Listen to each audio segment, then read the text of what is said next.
जोहार, मैं हूं इमरान और आप देख रहे हैं झारखंड न्यूज 9। आज हम बात करेंगे इतिहास के उस दर्दनाक पन्ने की जो झारखंड के लिए जालियांवाला बाग कांड जैसा घाव बनकर रह गया है। यह कहानी है खरसावां गोलीकांड की। 1 जनवरी 1948 का वह काला दिन जब खरसावां के हाट मैदान में निहत्थे आदिवासियों पर गोलियां बरसाई गई।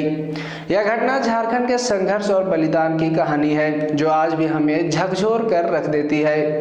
और इस मौके पर झारखंड के मुख्यमंत्री हेमंत सोरेन ने शहीदों को श्रद्धांजलि दी है। आइए आपको इस घटना के हर पहलू से रूबरू कराते हैं।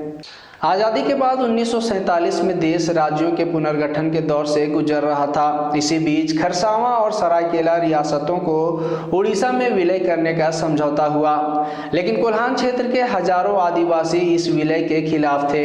1 जनवरी 1948 को खरसावां के हाट मैदान में आदिवासी समाज ने इस फैसले के विरोध में एक विशाल जनसभा का आयोजन किया। नेतृत्व कर रहे थे झारखंड आंदोलन के महानायक जयपाल सिंह मुंडा, लेकिन दुर्भाग्यवश जयपाल सिंह मुंडा उस दिन सभा में नहीं पहुंच सके। स्थिति तनावपूर्ण थी और भारी संख्या में पुलिस बल तैनात थे। रैली में आदिवासी समुदाय के पुरुष, महिलाएं और बच्चे शांतिपूर्ण तरीके से विरोध कर रहे थे, लेकिन पुलिस और प्रदर्शनकारियों के बीच किसी बात को लेकर विवाद हुआ। इस दौरान पुलिस ने निहत्थे आदिवासियों पर अंधाधुंध गोलियां चला दी। बताया जाता है कि इस गोलीकांड में कई मासूम लोगों की जान चली गई। हालांकि कितने लोग मारे गए इसका कोई आधिकारिक आंकड़ा आज तक नहीं मिला। पूर्व सांसद महाराजा पीके देव की किताब के मुताबिक इस घटना में लगभग 2000 लोग मारे गए थे। वहीं कुछ अन्य रिपोर्ट्स इस आंकड़े को कम बताती है, लेकिन हकीकत यह है कि यह घटना मानवता को शर्मसार कर देने वाली थी। शवों को उठाने के बजाय उन्हें हाट मैदान में एक कुएं में डालकर मिट्टी से भर दिया गया। आज 1 जनवरी 2025 को इस गोलीकांड की 77वीं बरसी है।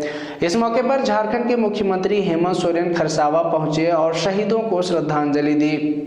मुख्यमंत्री ने कहा, यह दिन हमें अपने पूर्वजों के बलिदान की याद दिलाता है। खरसावां गोलीकांड हमारी लड़ाई और संघर्ष का प्रतीक है।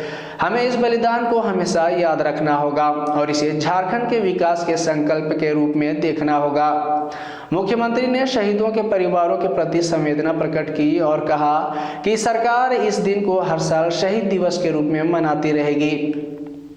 यह गोलीकांड झारखंड के इतिहास में सिर्फ एक घटना नहीं बल्कि आदिवासी समाज की अस्मिता और उनके हक की लड़ाई का प्रतीक बन गया। हर साल इस दिन खरसावां के हाट मैदान में शहीदों को श्रद्धांजलि दी जाती है। यह दिन झारखंड के लोगों के लिए एक संकल्प दिवस भी है जो हमें यह याद दिलाता है कि हमें अपने अधिकारों और जमीन के लिए हमेशा खड़ा रहना होगा। तो यह थी खरसावां गोलीकांड की दिल दहला देने वाली कहानी। आज इस शहीद दिवस पर हमसे यह सवाल पूछता है, क्या हम उन शहीदों के सपनों का झारखंड बना पाए हैं? क्या हमारे आदिवासी समाज को वह सम्मान और अधिकार मिला है जिसके लिए उन्होंने अपना खून बहाया था? हमें कमेंट में अपनी राय जरूर बताएं। फिलहाल के लिए मैं इमरान लेता हूं आपसे विदा। देखते रहिए झारखंड न्यूज 9, जहां हम लाते हैं झारखंड की सबसे बड़ी और जरूरी खबरें।